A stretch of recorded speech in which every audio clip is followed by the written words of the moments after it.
Welcome back, everyone. So we're going to take a slight detour from notes, and I'm going to actually kind of work out a general proof of the fundamental theorems of calculus, part 1 and part 2.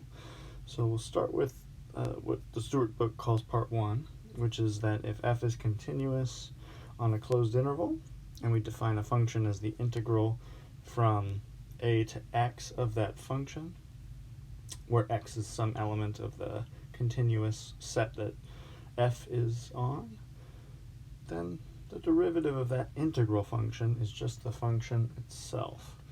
So this is a huge result, and very useful result, and it gives us kind of the first step in connecting differentiation and integration. So where are we going to start here?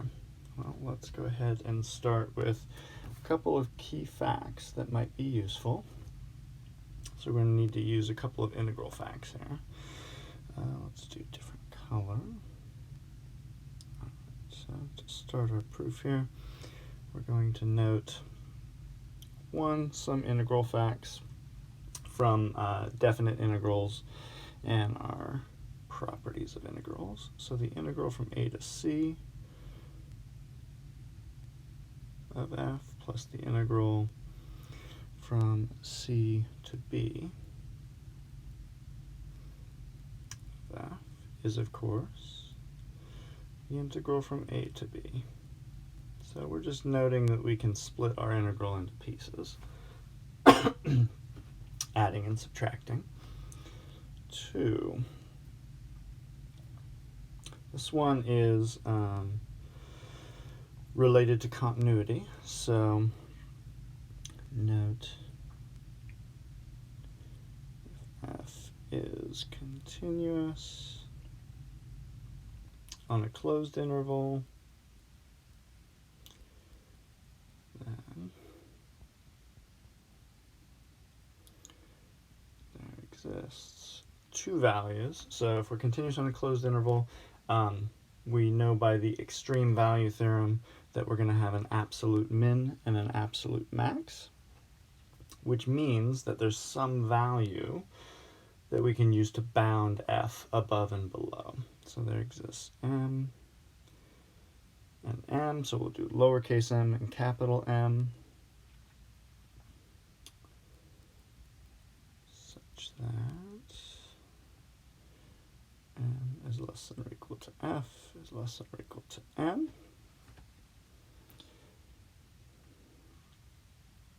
And from that, we can say that if we were to integrate this expression, so if I were to integrate, let's say from a to b,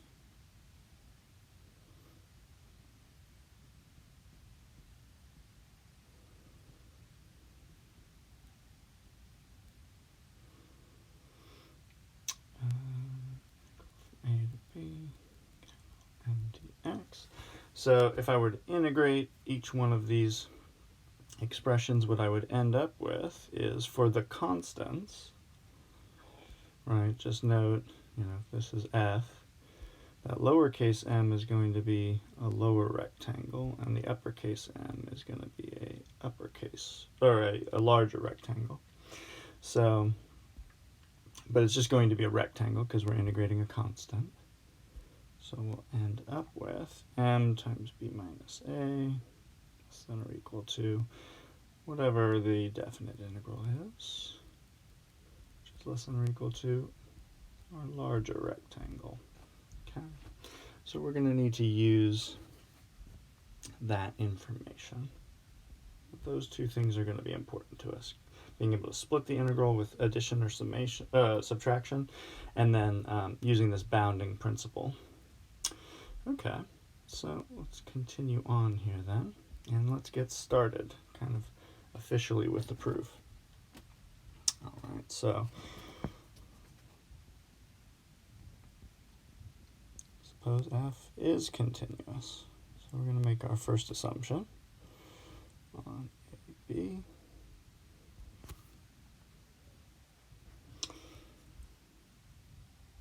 And we're going to let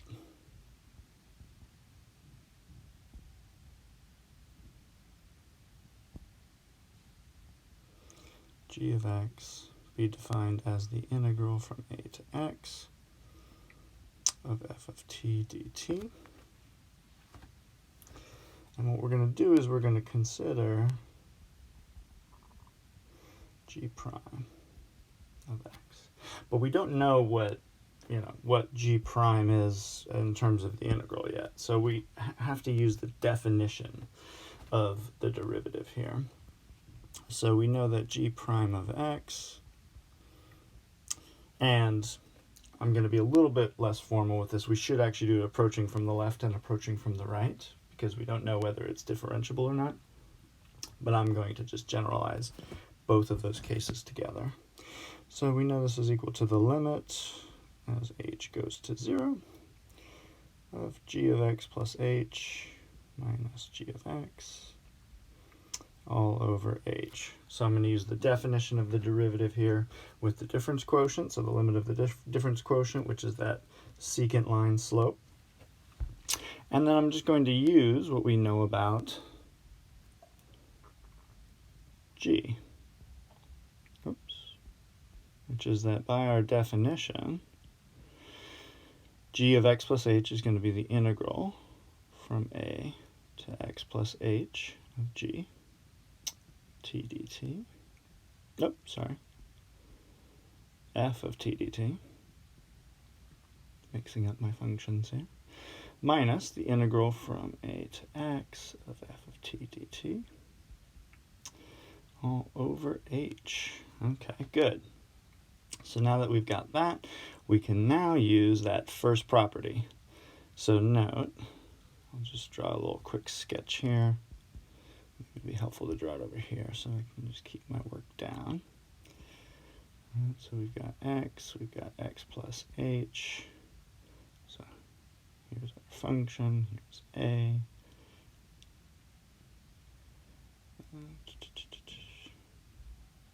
B. Okay, so I've measured two areas. So I've got a to x plus h, which is everything.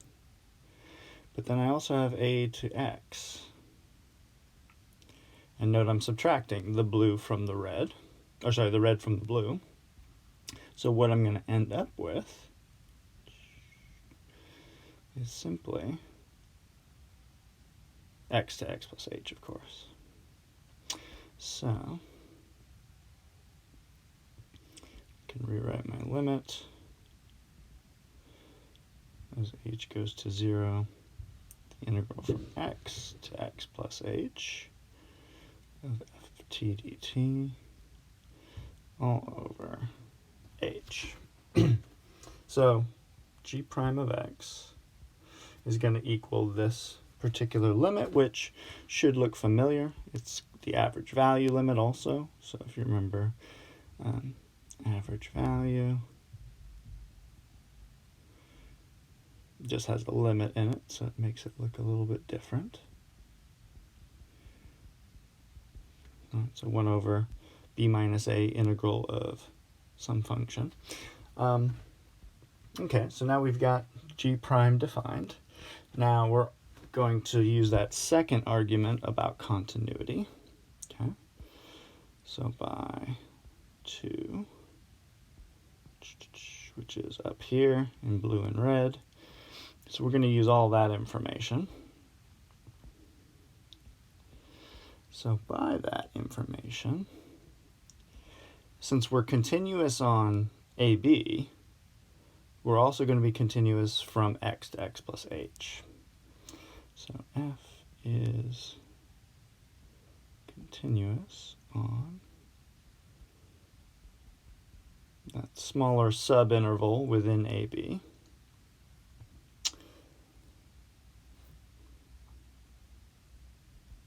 Which is contained in AB. Okay, so we know that it's contained in the continuous interval that we're in. Thus, there is some numbers.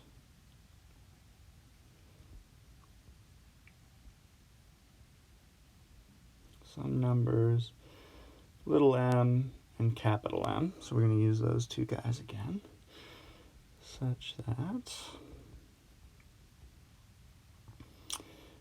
m is less than or equal to f. I'm going to use f of t since our interval is x to x plus h, and capital M. So we know that we're going to be bounded on that closed interval. And then we're going to do the same thing that we did prior. We're going to take the integral of all of these. So let me use a different color here. So we're going to integrate from x to x plus h.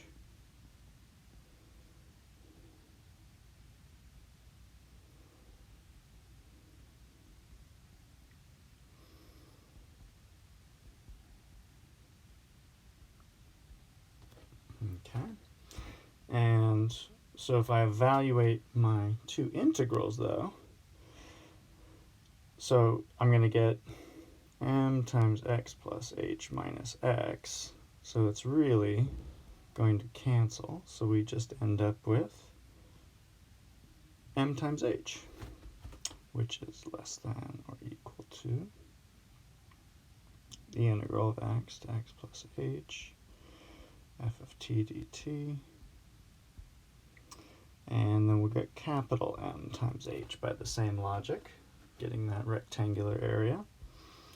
Okay, so now we just need to do a little bit of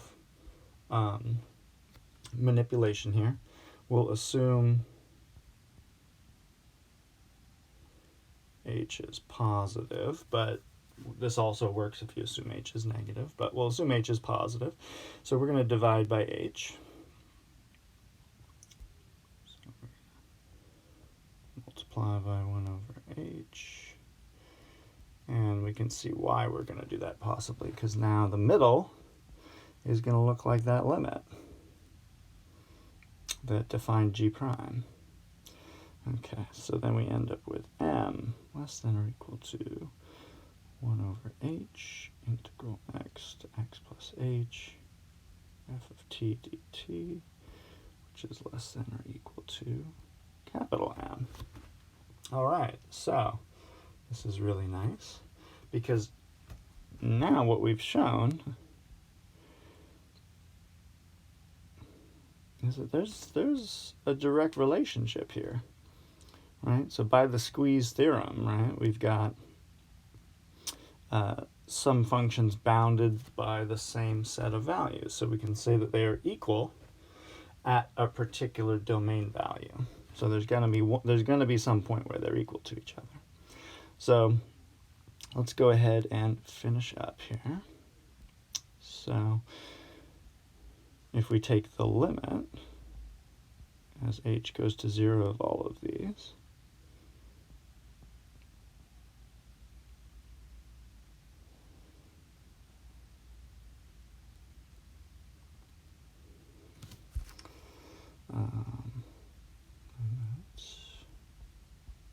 okay, so on the outside it stays the same, but on the inside there's g prime.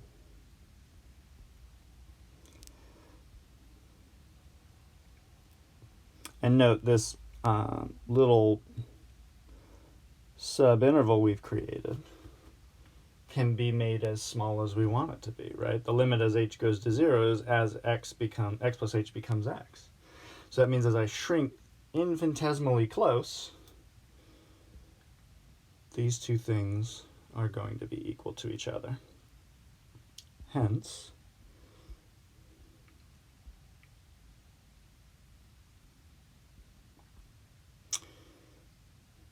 g prime of x is equal to f of x. So that's going to be the proof of our first fundamental theorem of calculus. So I'll leave it up here. There we go. And so, you know, takes a little bit of work. Note, I am still kind of simplifying the process. I'm not doing it super formally with epsilons and deltas.